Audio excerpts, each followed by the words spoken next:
wabarakatuh. Halo semuanya, perkenalkan kami dari kelompok 4 kelas 10. Di sini kami akan menampilkan video sejarah mengenai Museum Timah Pangkal Pinang. Selamat menyaksikan. Museum Timah Indonesia Pangkal Pinang adalah museum khusus yang menjadi pusat informasi mengenai sejarah pertambangan timah di Bangka Belitung. Museum Timah Indonesia Pangkal Pinang ini bertujuan untuk menjadi salah satu sumber informasi mengenai sejarah pertambangan di Indonesia. Sebelum dibangunnya Museum Timah Indonesia Pangkal Pinang ini awalnya ditempati oleh pejabat dari perusahaan Banka Tinwining. Museum ini beralamat di Jalan Ahmad Yani nomor 179. Pendirian gedung museum dilakukan pada tahun 1958. Sedangkan peresmian Museum Timah Indonesia Pangkal Pinang baru diadakan pada tanggal 2 Agustus 1997 dan museum ini resmi direnovasi pada tanggal 2 Agustus tahun 2010. Sebelum perjanjian Romroyen terjadi, gedung museum ini merupakan tempat perundingan antara perwakilan Indonesia, utusan Komisi 3 Negara dan utusan pemerintah Hindia Belanda. Museum ini menjadi menarik karena mempunyai alat-alat tambang tradisional, salah satunya loko eks pembangkit listrik tambang darat. Alat ini dibuat oleh Marshall Sons pada tahun 1908. Lokomotif tua berwarna hitam ini memang diletakkan di bagian paling depan. Dari data yang disematkan di badan lokomotif, ternyata lokomotif ini dahulu digunakan sebagai pembangkit listrik untuk keperluan penambangan. Di sisi lokomotif juga terdapat mangkuk kapal keruk timah yang sering digunakan oleh kapal keruk di laut. Ukurannya cukup besar, bisa menampung tubuh manusia dewasa.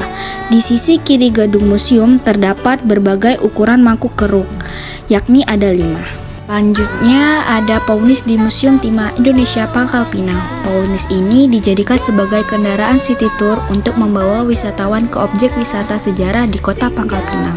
Saat memasuki pintu utama museum ini, kita akan langsung melihat sebuah prasasti kota kapur. Batu dengan tinggi 1 meter lebih ini bertulisan aksara kuno. Dengan terjemahan di sampingnya, prasasti ini pertama kali ditemukan oleh seorang pegawai pamong praja tahun 1892. Berkat penemuan inilah ditemukan kerajaan Sriwijaya di kota Kapur. Dan di samping prestasi ada geologi timah. Geologi timah menjelaskan tentang timah yang terbagi dalam 2 jenis, yaitu sekunder dan primer. Timah sekunder identik dengan berpasir, sedangkan primer melekat di batu-batu. Selanjutnya kita akan memasuki kawasan Museum Timah. Pada saat masuk, kalian akan langsung melihat sebuah peralatan penggalian timah masa awal. Di situ berisi peralatan penggalian timah hingga keperluan rumah tangga yang digunakan warga masih tradisional. Hampir semuanya berasal dari kayu, seperti gayung air, rantai kayu, peralatan untuk menggali tanah, linggis, hingga rantai terbuat dari kayu. Setelah itu, kalian akan disambut lagi oleh bor bangka yang klasik. Alat ini merupakan peninggalan zaman Belanda yang digunakan dalam kegiatan penambangan timah tempo dulu. Bor ini dibuat oleh A.J. Akelinga, seorang ahli geologi perusahaan Banka Tinwining pada tahun 1885. Pengunjung akan menyaksikan berbagai diorama. Di museum ini terdapat 3 jenis diorama. Diorama yang pertama berisi penjelasan sejarah awal pertambangan timah di Pulau Bangka. Diorama kedua menginformasikan alat-alat pertambangan yang dahulu digunakan. Sementara diorama ketiga menjelaskan proses penambangan timah dengan alat yang sudah modern dan manfaatnya bagi kehidupan.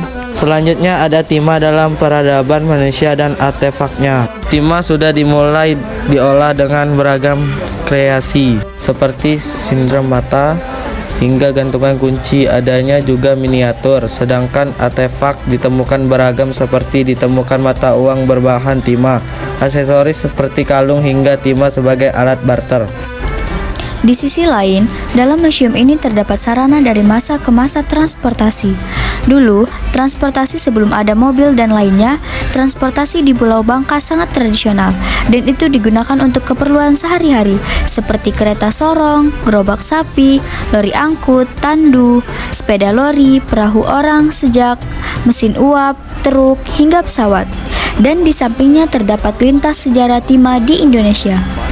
Lintas sejarah timah Indonesia ini menjelaskan kapan awal mula timah ditemukan dan dipergunakan untuk apa pada zamannya hingga tahun berapa eksplorasi timah lebih modern. Adapun sejarah lada putih mentok yang terletak di samping lintas sejarah. Lada putih berasal dari India Selatan. Di sini dijelaskan siapa pembawanya ke Pulau Bangka, tahunnya, dan peralatan orang-orang Bangka untuk menanam hingga mengolahnya menjadi lada putih. Di samping sejarah lada putih mentok, terdapat ruangan galeri geologi eksplorasi timah. Di sini bisa dilihat batu-batu yang terdapat kandungan timah, seperti batu granit, ada juga kursa, besi, dan masih banyak lagi lainnya. Selain itu, ada peralatan digunakan pada zamannya, seperti mesin ketik.